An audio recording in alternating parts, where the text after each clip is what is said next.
sax yaakaar waaw léegi su fekkee nag administration bi nga xam mooy colonne vertébrale la république suñ bëggee briser ko doo ci ay yoo xamante ni parce que nag c'est pas que les hommes en uniforme qu'on appelle préfet sous-préfet gouverneur ñoom ñoo bëgg jëm ci yoon boobu mais ils sont censés n'est-ce pas appliquer des instructions il faut pas que quand même li nga xam moo fi des as tuut ñu bëgg ko nërmeel. D'accord. Et donc li ñuy wax mooy encore une fois qu'on permette aux Sénégalais de compétir c'est pas une affaire électorale. Oui. Encore moins électoraliste. Nous voulons vraiment apporter des corrections oui. dans la gouvernance locale. D'accord. Parce qu'il faut pas oublier que dans la gouvernance locale on parle de santé, on parle d'éducation, oui. on parle de cadre de vie, on parle d'urbanisme, d'habitat, on parle de jeunesse sport mais lan moo gën a am solo loolu ci suñu biir réew. mënuñu wax nag un développement endogène moo war a jóge de la base jëm ci kaw ñu bëgg a nasaxal n'est-ce pas les cultures locales bëgg ko transformer en un réceptacle de politiciens ñoo xam ils n'ont de souci que pour leur carrière politique loolu moom duñ ko nangu. Très bien alors le dernier mot Nafi.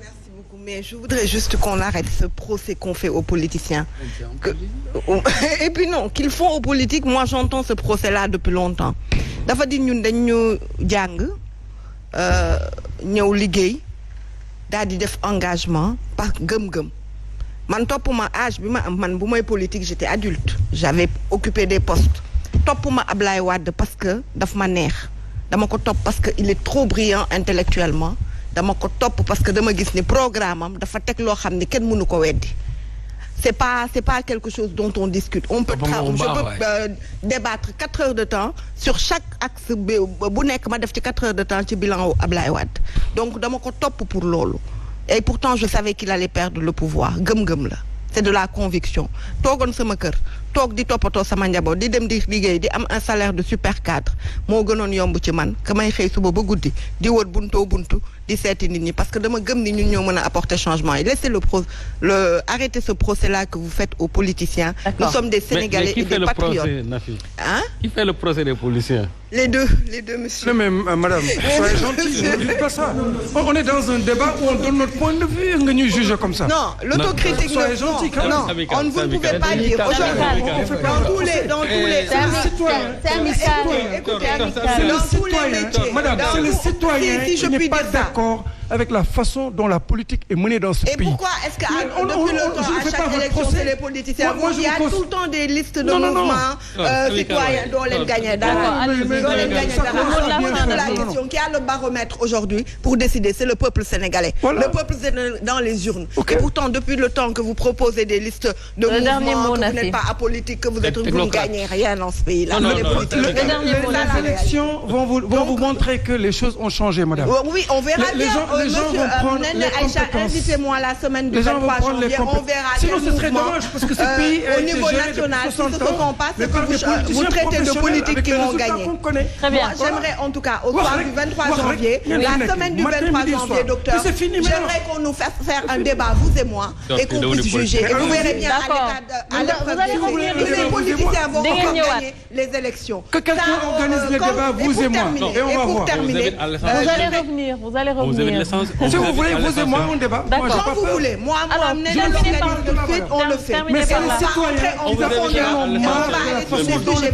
qui et gérer depuis 60 ans. Parce que la condescendance, ça duré un moment. Par rapport à des gens qui sont tout aussi nobles et patriotes que vous, qui sont tout aussi citoyens, la condescendance, à un moment, ça va. Merci. Donc, ce que je voulais dire pour terminer, may wax ne itam opposition bi, que l'opposition sénégalaise comprenne que nous sommes pas, c'est pas nous entre opposants qui sommes des adversaires. Nous devons avoir engrangé le maximum de voix, rogner l'électorat de Macky Sall dans toutes les communes, dans toutes les collectivités locales. Parce que pour moi, l'enjeu essentiel, ce sera quoi? Ce sera les législatives. Loolu man pour man moo gën a ëpp importance yëpp ndax législatives yi bu ñu fa duggee bu ñu doon demee assemblée nationale dinañ am doole boo xamante ni dinañ mën a xool loi yi changer loi yi wala xool nu ñuy voter yeneen loi man pour man. Et puis la présidentielle. Donc on se rappelle de cela et que ñu fagaru pour xool nu ñuy daanelee ñoom Benno Bokk Yaakaar même si encore une fois ils ont usé un peu du pouvoir central et des autorités administratives parce que lii may gis ci rejet de l'histoire du Sénégal musuma ko gis. Très bien alors Malick yow tu as lancé un message fort duñ la joxaat nga joxe le mot de la fin quand même parce que c'est pour wax Dakar waay que Madame le maire Soham El Wardini. ma ngay campagne nag. Union citoyenne. mais sama rakk ji yow xoolal bàyyi ma ñëw mais waa Pikine dañu mën a ruubee non xoolal mais sama chanteur fa la dëkk Pape Diouf léegi dama naan leen Madame le maire Soham El Wardini yàlla dogal na ci mbaaxam Union citoyenne buntu bi ànd nañ ci ak waa Dakar ak vraiment des citoyens de Dakar mu war leen a présenter bilan bi nga xamante ni lan la def ci FODEM bi fonds de développement pour les jeunes et les femmes lan la def ci couveuse d'entreprise yi boobu léegi éclairage public bi ak pavage bi lan lañ ci liggéey lan la ñu liggéey pour les Dakarois ci wàllu lycée yeeg yooyu lan la ñu def ci wàllu éducation ak santé madame le maire dina leen présenter bilan wam pour dagaanaat baatu askan wi pour ñu continuer li ñu tàmbali woon pour les Dakarois yàlla dimbali nañu bokk nañ ci ñuy dem ci li nga xamante ni mooy vous avez échoué. nga ni au plan environnemental moom vous avez échoué. après loolu dina ñëw pour bilan bi. beneen. vraiment yor na ay xanaa mais nekkete nag du ñun rek ko dencal parce que bi nga sànnee sànq sa waay damaa ree bay bëgg a dee mais en tout cas maa ngi ziar sama gars yëpp nag ni ñu ko tàmbalee demoon na bay mel ne luy waaj a dëgër suñu borom def nañ ci sutura ñu jeexal ko ci jàmm yàlla nañ fi yàgg a daje di waxtaan vraiment pour luy jariñ Sénégal. Alors Zator yow tamit ñu bàyyi la nga def le mot de la fin xam naa campagne ali tuuti. alors gërëm leen d'abord mais dafa am lu may metti lu ma dégg docteur di wax le pays est géré par des politiciens ou des hommes politiques depuis 60 ans docteur encore une fois plus fii nga jàngee depuis 60 ans fi nga amee say diplôme waaw bàyyi ma rek waaw mais docteur gis nga nag sooy wax dama lay déglu. mais noo xam ne non déglu ma rek waaw déglu ma. noo xam ne fii laa jàngee. boo dalee CP ak yooyu. noo xam ne fii laa jàngee. non dama la bëgg wax tu as grandi dans ce pays là. ce pays a été. mais soyons d'accord que nous sommes responsables de la situation bi nañu nangu. MD du jeex de. tant que nanguwuñu ko ñun doxul. du jeex non le Sénégal est développé. alors s'il vous plaît temps bi ñu joxoon jeex na quand même nañu bàyyi ku nekk joxe le mot de la fin. si bien sûr maa ngi ñëw côté boobu. vraiment nañu am sérénité tuuti rek émission bi jeex na. vraiment il faut arrêter di caricaturer nit ñi di leen stigmatiser. On est fiers d'être des hommes politiques je suis fier de le dire. D'être des politiciens. donc fier vraiment d'être des hommes politiques.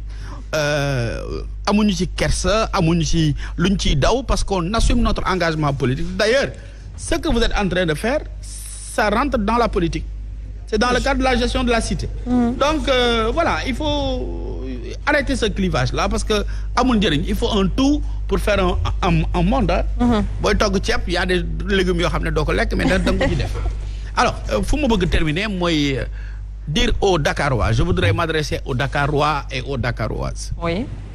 En leur disant que la coalition sérieuse la coalition je devrais dire même la coalition tout court c'est Benno Bokk Yaakaar bunt yi ñu fiy wax tëju na ñële ñu ngi bàyyi ma s'il te plaît non s'il vous plaît déglu naa la bàyyi ma ñëw s'il te plaît